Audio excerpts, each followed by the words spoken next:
Hello America, Skyblaster here, and welcome back to Whitehouse lore. This is going to be fairly quick since there's only a very small amount of episodes for both Season 2 and Season 3. And there's also a lost episode, and we'll be diving into the lore of that. So let's get right into it. So for those who need a recap of Season 1 in the pilot, we were introduced to Lizard, who just wears a lab coat and is supposedly like the ringleader of the whole bunch. Maze Goblin, a big dramatic crybaby who, I don't know, he's got some emotional problems.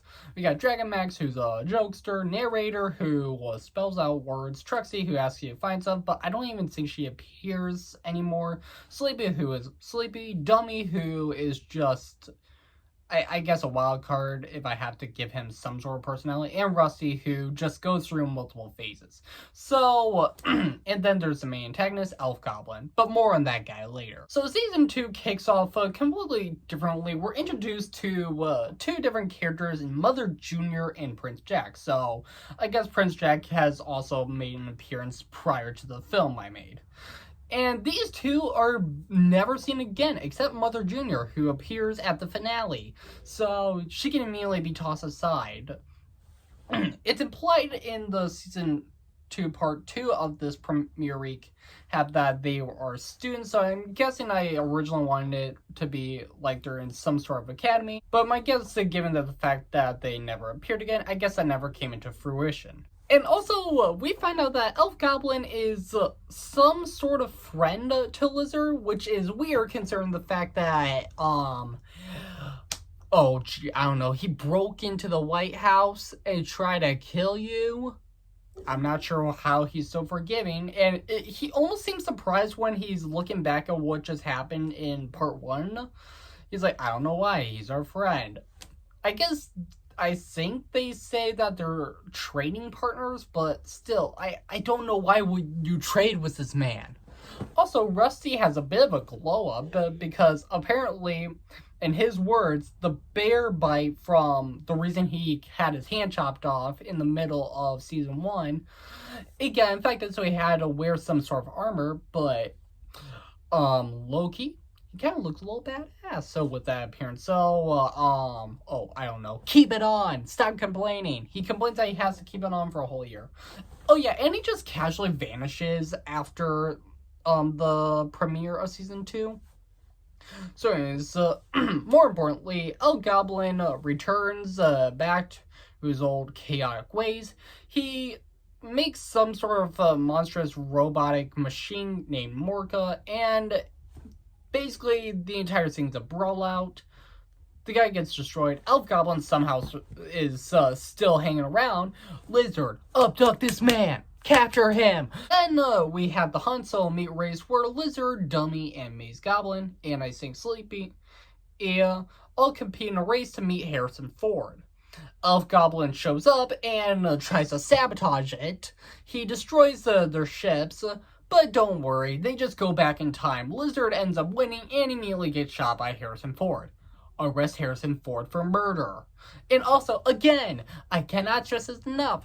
Elf Goblin, why are you not in jail?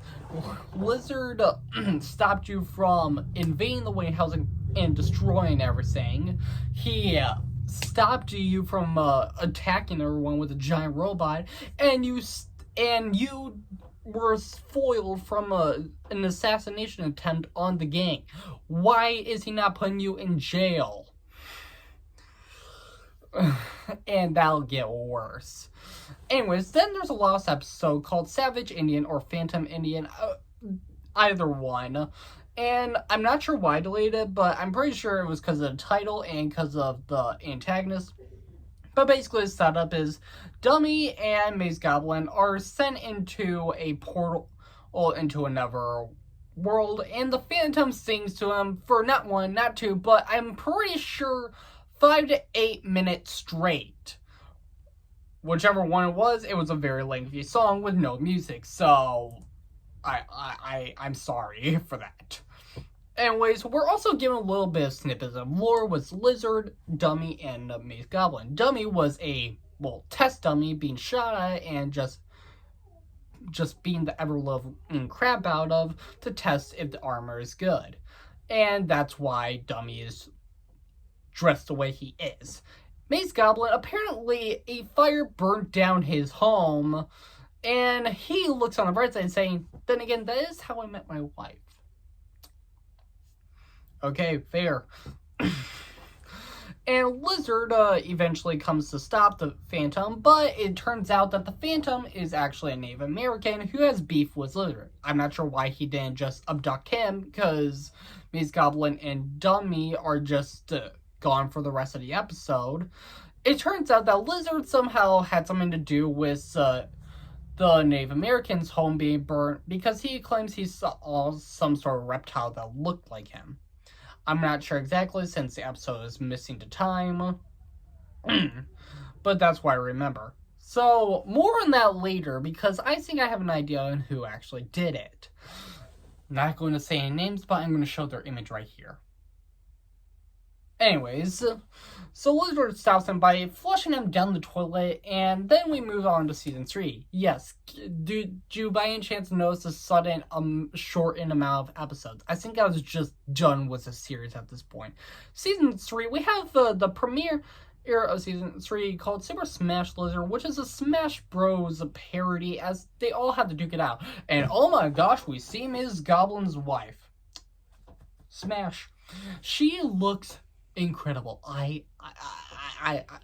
Maze Goblin, you got yourself a fine woman. Anyways, Lizard has to fight Master Hand in this little battle, and it's really not important to the lore of Whitehouse. Next, we got Lizokyo, where we're given more lore about Lizard and the mother trucker that is Maze Goblin. Elf Goblin! Why is he not in jail? Why is he not in jail? So, right off the bat, we're told that Lizard's last name is Galagos and that his mom is a turtle. I'm not sure how that works since the dad is not in the picture. Also, Lizard as a baby, he looks like a little tree figurine. What is... How did this happen? What, is this some child mix-up? What is going on? Anyways, Elf Goblin breaks into the home and murders the mom. He just kind of left the child there. Not sure why. And Lizard, the one thing I will give credit is that he doesn't really say that Elf Goblin did, so I'm assuming he didn't know, but given the finale, it seems like he kind of did know that it was Elf Goblin. Or that, or he wasn't surprised. Anyways, Elf Goblin just casually strolls into the White House, just with no problem. He sends Lizard and Maze Goblin into a picture, and he just leaves Sleepy and Dummy there just casually. And this is where I say, Lizard, you have shit friends. They literally just watched him turn you guys into pictures, and they just casually stroll off. Get better friends. Anyways, Elf Goblin decides he's going to also summon a monster, but he accidentally summons two different ones, and instead of just keeping them there, even though that would be double threat, he just undoes the curse, and Lizard and Maze Goblin crash right into Elf Goblin, and they don't abduct him. You guys suck. No, you're so surprised that he keeps attacking him, probably because you don't do jack crap to him. It was finally Lizard is throwing a party. I'm assuming it's like a end party. And also right out the bat before we get into the party, we're told that Elf Goblin had a certain friend helping him. Right off the bat on the finale, we're given even more lore. Jeez. We see the building that I would assume is the White House, except it's like...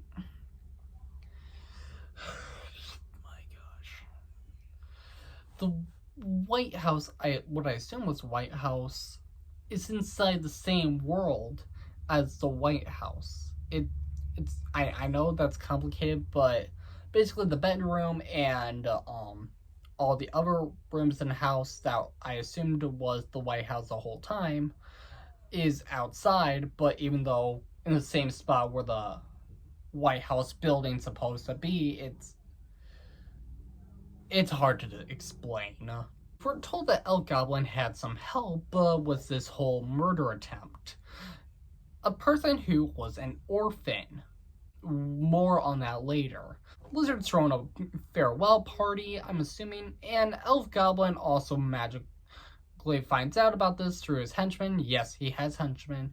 He then decides he's going to break in and cause chaos. Elf Goblin is OP. He manages to manipulate Dragon Max into being a monster and tries to attack, even though it doesn't really do much. It still shows just how powerful he is. Anyways, the Lizard starts duking him out, and then we're revealed, holy crap, Maze Goblin was the one that helps. And this is where the lore gets a little bit more interesting.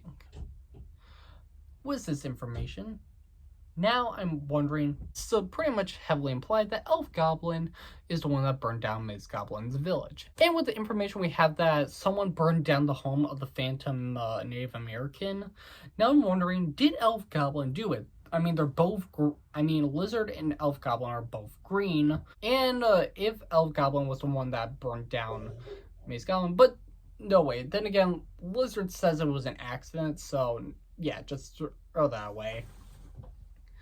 Anyways, Lizard bashes Elf Goblin into the sky, and he pretty much is dead. They have a never farewell party. Maze Goblin walks away in shame, and we're found out, holy crap, this is a book that Billy Goat is reading, which doesn't make sense considering the fact that he was a character in season 1. And Billy Goat's like, yeah, that actually made me cry a little bit. And then we roll credits, and holy crap, we see Rusty as a human. We don't know why he's morphed into a human. I guess the bear biting incident was also a suit. I don't know. Just throw that away. And then, also the funniest thing is that a few years later, I had a hint that the Whitehouse series was going to return in like some sort of reboot, but that never happened. The closest thing we ever got to that was the Blaze movie, where Lizard returns as the main character. So now I'm going to be listing Elf Goblin's crimes and why I'm still ticked off that why the crew did not do anything to him. First off, he's breaking and entering, doing like some sort of hostage takeover situation. He literally tries to conspire against Lizard and use Morka to try to commit a massacre. He sabotages a race to make them die. He puts them hostage into a picture, and oh yeah, he tries to kill you multiple times, and he murdered your mom. Why did you not do anything? Well, that wraps up today's lore video. If you liked what you saw, leave a like and subscribe, and I'll see you guys in the next one. And tell me what old video series I made that I should look at the lore of next time. Bye-bye!